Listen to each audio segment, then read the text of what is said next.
Hey everyone, welcome back to our new session.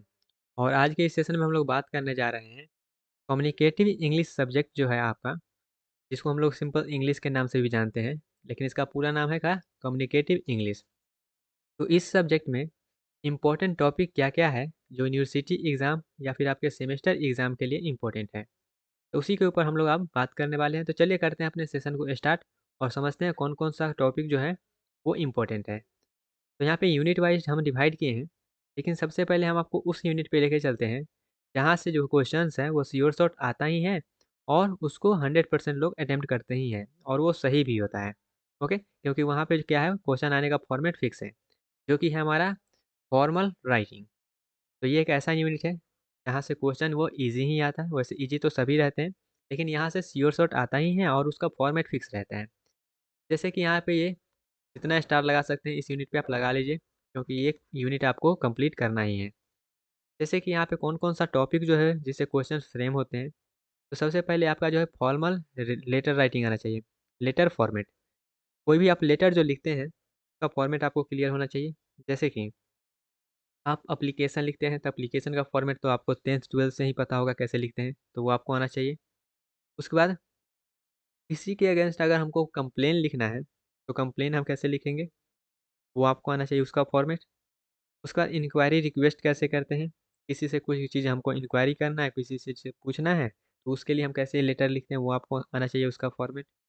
तो ये formal letter format से application, complain और inquiry वगैरह हम कैसे लिखते हैं, वो आपका फॉर्मेट क्लियर होना चाहिए। तो यहाँ पे क्वेश्चन इस तरीक़ा से पूछेगा, जो हम एप्लीकेशन कैसे लिखें उसका फॉर्मेट बताने के लिए, और आपको वो एक जो है सिचुएशन दे देगा और उस सिचुएशन में कहेगा आपको जो है एप्लीकेशन लिखना है। ओके, तो इस टाइप से पूछा जा सकता है। दैन रिज्यूमे राइटिंग के लिए आ सकते हैं। ओके, रिज्यूमे का नाम सुने ही होंगे, नहीं सुने होंगे तो इसको पढ़ लीजिएगा, आपको समझ में आ जाएगा। रिज्यूमे राइटिंग का फॉर्मेट आपको आना चाहिए, किस प्रकार से हम रिज्यूमे लिखते हैं, कहाँ पे कौन चीज़ डालते हैं, किसके बाद क्या चीज़ हम लिखते हैं। ओके, उसके बाद रिपोर्ट राइटिंग आना चाहिए, रिपोर्ट राइटिंग हम कैसे करते हैं। उसके बाद हम नोटिस राइटिंग कैसे लिखते हैं, उसका फॉर्मेट, सबका फॉर्मेट पहले क्लियर होना चाहिए। और फॉर्मेट के साथ एक एग्जाम्पल भी आपको जो है वो पता रहना चाहिए, इसको हम ऐसे लिखते हैं, इसको ऐसे लिखते हैं। ओके, ताकि वहाँ पे अगर न्यू सिचुएशन में आपको कह देगा ये चीज़ लिखने के लिए, तो वो आपको आना चाहिए। ओके, उसके बाद ईमेल का भी आपको फॉर्मेट आना चाहिए, ईमेल हम कैसे लिखते हैं, उसमें क्या करना चाहिए और क्या नहीं करना चाहिए वो आ सकता है। उसके बाद आर्टिकल राइटिंग का फॉर्मेट आ सकता है। ओके, उसके बाद मिनट्स ऑफ मीटिंग के लिए भी कुछ लिखने के लिए आ सकता है। ये इतना टॉपिक जो है, कुछ कुछ टॉपिक हैं, सबका फॉर्मेट देख लीजिएगा, ज़्यादा इसमें कुछ टाइम लगेगा नहीं, बस फॉर्मेट देख लीजिएगा, इस तरीका से होता है। और उसके बाद एक एग्जाम्पल भी आप रीड कर लीजिएगा, ये ऐसे-ऐसे इसमें लिखा है, ताकि आप इस फॉर्मेट को समझ पाएँ। ओके? सिंपल सा फॉर्मेट देखना है और एक-एक एग्जाम्पल देख लेना है।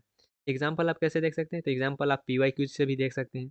ओके? पीवाईक्यू जो अपने प्रीवियस ईयर पेपर को देखिए, जो ओल्ड था, ये ये कम्युनिकेटिव इंग्लिश सब्जेक्ट था, तो उसमें किस टाइप का पीवाईक्यू आया है, तो उससे कर सकते हैं, नहीं तो सिंपल सा एक एग्जाम्पल आप देख लीजिएगा। ओके? आई होप आपको ये क्लियर हुआ होगा। तो ये हमारा यूनिट 5 है, जो कि है फॉर्मल राइटिंग, और उससे ये सब टॉपिक इम्पोर्टेंट है। इसलिए सबसे पहले यही डिस्कस कर लिए हैं, क्योंकि सबसे पहले आपको यही करना चाहिए। उसके बाद और कुछ करिएगा, क्योंकि इसमें गलती होने का चांस बहुत कम रहता है। अब थोड़ा-सा बढ़ते हैं अपने यूनिट 1 की, जो कि है वोकैब्युलरी बिल्डिंग। तो इसमें कौन-कौन सा टॉपिक जो है वो इम्पोर्टेंट है। तो इसमें जो है आपको लिखने के लिए ही आएगा। वैसे लिखने तो के लिए तो सब में ही आएगा, लेकिन इसमें थोड़ा-सा जो है आपको ग्रामर वगैरह थोड़ा-सा आपको आना चाहिए। उसमें मिक्सचर है, लेकिन उसमें आपको ग्रामर नहीं आना चाहिए, जो अभी हम 5वां यूनिट डिस्कस किए हैं उसमें। तो अब हम जो भी डिस्कस करने जा रहे हैं उसमें थोड़ा-सा जो है ग्रामर का इन्वॉल्वमेंट रहेगा, और उसके बाद ऐसे राइटिंग वगैरह भी होता है, तो वो सभी हम यहाँ पे बात कर लेंगे। जैसे कि यहाँ पे यूनिट 1 को देख लेते हैं, जिसमें आपको मेनली वोकैब्युलरी के बारे में पूछेगा। यहाँ पे रूट वर्ड क्या होता है वो, उसके बाद ये, फिर यहाँ पे प्रीफिक्स, सफिक्स और एग्ज़ाम्पल भी पूछ देगा। उसके बाद एंटोनिम, सिनोनिम पूछ देगा। उसके बाद जो है ये होमोफ़ोन, उसके बाद होमोग्राफ, उसके बाद ये जो है, उसके बाद ये जो है अगला स्टेटस, बोनाफाइड वगैरह ये सब चीज़ आपको पूछ देगा। तो ये सब में जो है आपको मेनली जो है ग्रामर का इन्वॉल्वमेंट रहता है। तो एक बार सबको आप क्या करिएगा, रीड कर लीजिए। यहाँ पे कुछ-कुछ टॉपिक ही लिखे हैं। ये सब टॉपिक आप थोड़ा-सा सर्च करके कहीं से भी बस पढ़ लीजिएगा। 1-2 बार पढ़ लीजिएगा, उसका मीनिंग आपको क्लियर हो जाएगा, तो वहाँ पे आप लिख देंगे। ओके? उसके बाद हमारा यूनिट 2 है, जो कि है बेसिक राइटिंग स्किल। यूनिट 2 हमारा है बेसिक राइटिंग स्किल। इसमें आपको जो है, इसमें भी ग्रामर का इन्वॉल्वमेंट है। जैसे कि आपको पूछ देगा पार्ट्स ऑफ स्पीच क्या होता है, तो वो लिखना पड़ेगा और उसका एग्जाम्पल लिखना पड़ेगा। ओके। उसके बाद टाइप ऑफ सेंटेंस क्या होता है, सिंपल सेंटेंस क्या होता है, कंपाउंड सेंटेंस क्या होता है, कॉम्प्लेक्स सेंटेंस क्या होता है वो। उसके बाद फ्रेसेस पूछ देगा। उसके बाद एक्टिव एंड पैसिव जो है वॉइस पूछ देगा, जैसे चेंज करने के लिए पूछ देता है। उसके बाद टेंस पूछ देगा, टाइमलाइन वेस्ट। उसके बाद क्वेश्चन फॉर्मेशन जैसे कि येस नो। उसके बाद आपको पूछ देगा ये जो है पंक्चुएशन रूल, कॉमा कहाँ लगाते हैं, कॉलन कहाँ लगाते हैं, सेमी कॉलन कहाँ लगाते हैं। तो ये सब आपको इसका यूज पूछ देगा, ये सब चीज़ हम आखिर यूज़ कैसे करते हैं और कहाँ पे यूज करना चाहिए।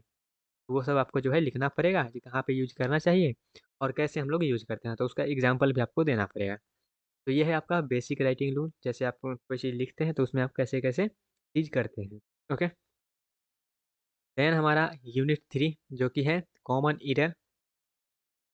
इसमें आपको पूछ देगा जैसे कि आप ए का यूज कैसे करते हैं, एन का यूज कैसे करते हैं, कहाँ पे करते हैं, द का यूज कहाँ करते हैं, तो ये सब आपको पूछ देगा।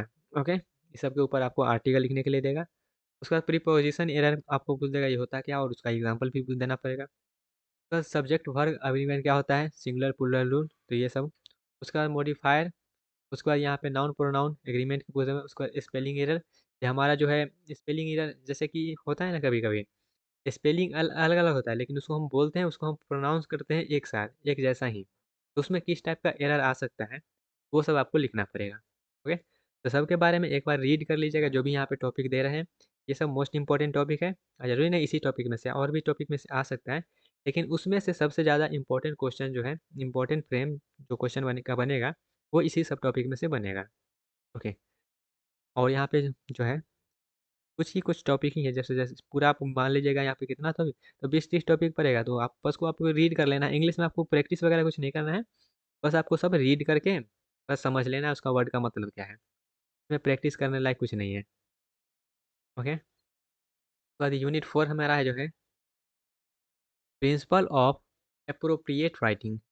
जैसे कि इसमें आपको पैराग्राफ स्ट्रक्चर के बारे में, जैसे पैराग्राफ आप लिखते हैं कोई चीज़ का, तो पैराग्राफ आप कैसे लिखते हैं, सबसे पहले इंट्रो बॉडी में क्या होता है, उसके बाद क्या क्या चीज़ लिखते हैं, उसके बाद कंक्लूजन में कैसे लिखते हैं, वो पैराग्राफ का आपको स्ट्रक्चर आना चाहिए। उसका 4 CS कम्युनिकेटिव, ये आप देख लीजिएगा एक बार। ओके, उसके बाद डिफाइनिंग, डिस्क्राइबिंग, क्लासीफाइंग, एग्जाम्पलाइंग, ये सब क्या चीज़ होता है ये आपको पूछेगा। ओके, उसके बाद रेफरेंस क्या होता है, use of reference, use of reference, उसके बाद कोटेशन इलस्ट्रेशंस का यूज क्या है ये सब आपको पूछ देगा। उसके बाद क्या है coherence and cohesion, logical linking, ये सब क्या है ये सब आप एक बार रीड कर लीजिएगा। ये सब जो है इंपॉर्टेंट क्वेश्चन इस सब से आता है।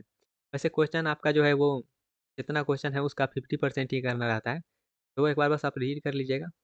ओके, उसके बाद अगला यूनिट जो है वो है कम्प्रीहेंसिव एंड लिटरेचर। में आपको यहाँ पे जो है वोकेबलरी, फ्रॉम, ओपन, ऐसे, थ्योरी, तो ये सब जो है ये सब थोड़ा सा जो है इंपॉर्टेंट है, क्योंकि ऐसे वगैरह लिखना, थ्योरी वगैरह लिखना, ये सब आपको आएगा क्वेश्चन में। जैसे कि क्वेश्चन जो है फ्रॉम आपका यहाँ से बनेगा, of study, of sun rising, of latest leaf, unseen passage, comprehensive, तो ये सब जो है आपका ग्रामर के रूल के अकॉर्डिंग है, और ये सब पर रीड कर लीजिएगा।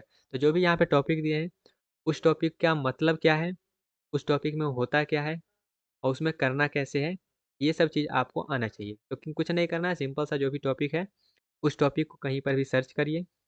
सर्च करने के बाद उसके बारे में जो है थोड़ा सा रीड कर लीजिए कि वो टॉपिक है क्या, उसके अकॉर्डिंग होना क्या चाहिए, उसमें है क्या, उसको कैसे करते हैं, ये सब चीज़ें। ओके, आई होप आपको ये जो है यहाँ पे 6 यूनिट है और इसमें से सबसे ज़्यादा इंपॉर्टेंट यूनिट मेरा ये है। तो सबसे पहले तो इसी को करिए, जाके सर्च करिए जो हम क्या करते हैं, एप्लीकेशन कैसे लिखते हैं उसका फॉर्मेट क्या होता है, कंप्लेंट कैसे लिखते हैं उसका फॉर्मेट क्या होता है, तो इंक्वायरी रिक्वेस्ट कैसे लिखते हैं उसका फॉर्मेट क्या होता है, उसका रिज्यूमे का फॉर्मेट क्या होता है, वो सब चीज़ें, उसके बाद रिपोर्ट का फॉर्मेट क्या होता है, नोटिस का फॉर्मेट क्या होता है, ईमेल का फॉर्मेट क्या होता है, आर्टिकल का फॉर्मेट क्या होता है, तो ये सब फॉर्मेट पहले आप जो है सर्च करिए, फॉर्मेट को समझिए।